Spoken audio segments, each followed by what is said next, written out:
How does the old sports line go? I went to a fight and a hockey game broke out. Now there's a new one. I went to a wrestling match and a candlelight dinner broke out. Mocs with a unique candlelight dinner match tonight against Gardner-Webb. The bleachers were rolled up at McClellan Gym and replaced by dinner tables. Full meal was served during the match. I think I heard, "Pardon me, would you please pass the Grey Poupon?" Maybe the smell of food inspired UTC. They gobbled up Gardner-Webb like Amy Catcher gobbles up brownies. The final 35-3 as the Mocs won 9 of the 10 matches. Maybe Chattanooga should wrestle more under candlelight because the fans were really digging it. It's definitely not anything normal, but the food was great, and it's really nice as a fan of wrestling to get to be so close to the mat and close to the team and the coaches and everything like that. Felt like I was at a prom. You have a date? My dad, my brother, and my son. What do you get when the 2-11 Titans host the 2-11 Jets? The first 16-11 final score in league history. So take that, all you good football teams.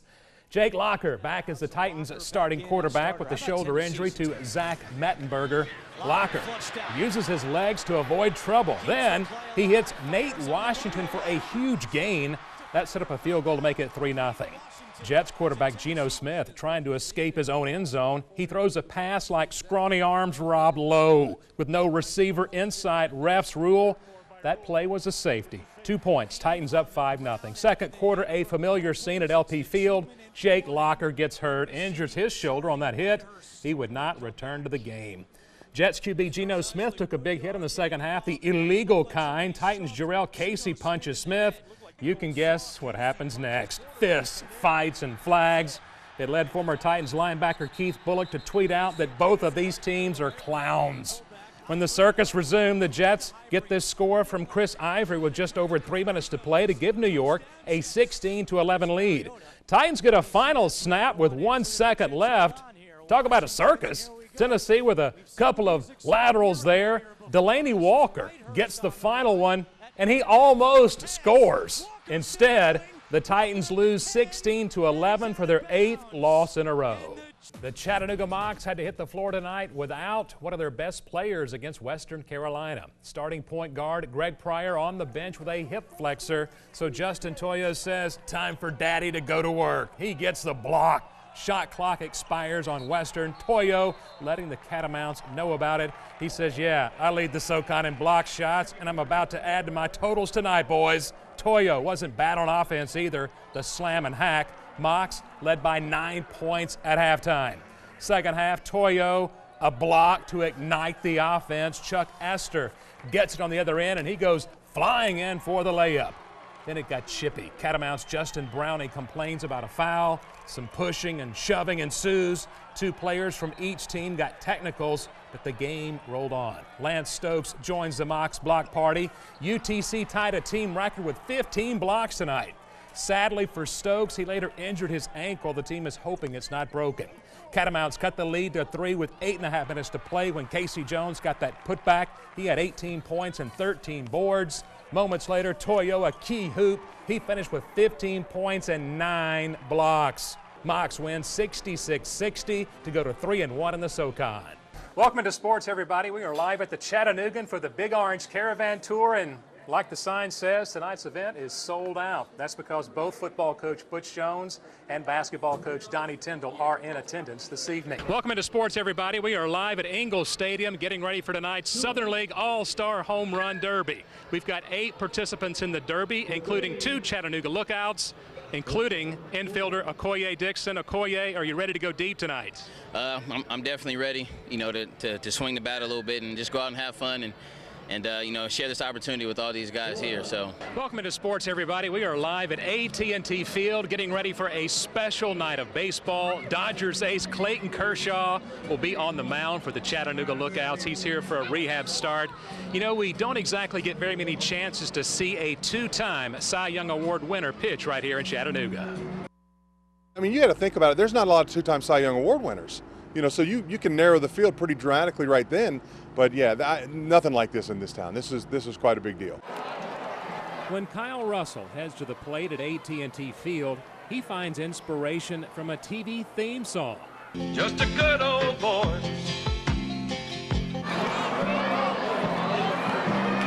3 years ago, when I was in A-ball, that song came up, and I was like, sure, why not? Let's do it. And so we popped it up there, and I went like 5 for 5. And get this, Russell is not even a fan of the show.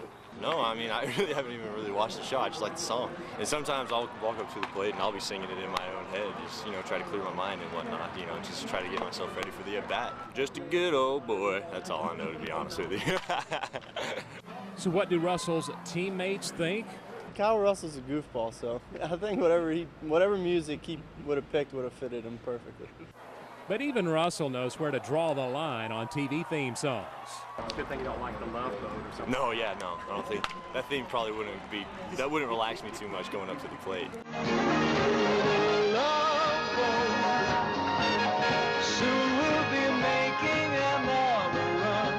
And if Russell gets called up to play in the majors at Dodger Stadium, he ain't leaving them Dukes behind. Oh, just a good old boy. It's still going to be blaring if I ever get there. And wherever I go, for sure, it'll be playing, blasting as loud as it possibly can on the loudspeakers, for sure. This SoCon showdown was over when the Mocs trotted on the field. Already up 7-0 in the first quarter, Keon Williams goes 39 yards for a touchdown to make it 14-zip. Keon rushed for $194. The Mocs rushed for $386. They had holes all day out there for me, so, they opened them up. I just hit them. Our backs they're hard to tackle, man. Do you want to tackle them? Anybody out there in TV land want to tackle them? Before the Catamounts could catch their breath to start the second quarter, Jacob Huseman hit Taharon Tyson, who goes 51 yards for a touchdown. Another long Keon run in the second quarter put the Mocs at the 21, and on the next play, Huseman hit Tommy Hudson for a touchdown to make it 28-0. Let's go, man! There's definitely that mindset of coming in and proving to the league that that we want to be the top dog. Came up with a little chip on our shoulder to prove that we really are the best team in the SoCon. I think it just traveled across the whole team. Did it ever? The Mocs defense allowed just 1 third-down conversion today, and they held the Catamounts to 102 total yards of offense. That's the way we should play defense there. During warm-ups, Catamounts quarterback Troy Mitchell started talking smack to the Mocs. We thought that they were riding a little too high, and we wanted to come out and like I said, make a statement. Good. Quarterback didn't finish the game, did he? No, I think they put their backups in. I think that was smart by them. Do you want it? And the Mocs made sure they celebrated a 51-0 victory. Told the team in there, 6 years here, best team performance by a million miles. From Cullowhee, North Carolina, Rick Nyman, WDEF News 12 Sports.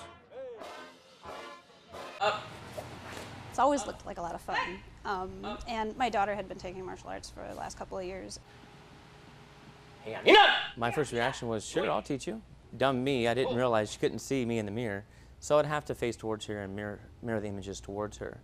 I am extremely light sensitive. I don't have all the cone cells in my eyes, so I can't process light. In the bright sunlight, if I don't have any of my glasses on, I'm totally blind. I can't see a thing.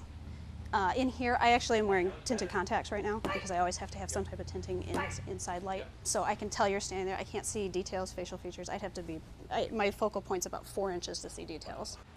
I was nervous about sparring at first, but after I did it a couple times, I really enjoy it. How do you spar? You actually start to feel it. You can feel something come at you. And you can hear it come at you. I do it when I'm walking around too. It's echolocating. I can tell if a building ended because the sound changes. Well, I can hear somebody's uniform moving, and kind of sense that it's coming at you. Go a little high. How cool is that to have qualified now for nationals? I'm pretty excited. So. Nationals is in Fort Lauderdale, Florida. It's going to be held the week, I believe it's July 11th. If Katie Whipple does win a medal, then she will make history again as the first blind female to do so. She just has that perseverance that you won't find often. People think of people that can do karate as being powerful, yet very centered people. And I found that empowering, being able to be a powerful but yet centered person. And that's what I hope to strive to become.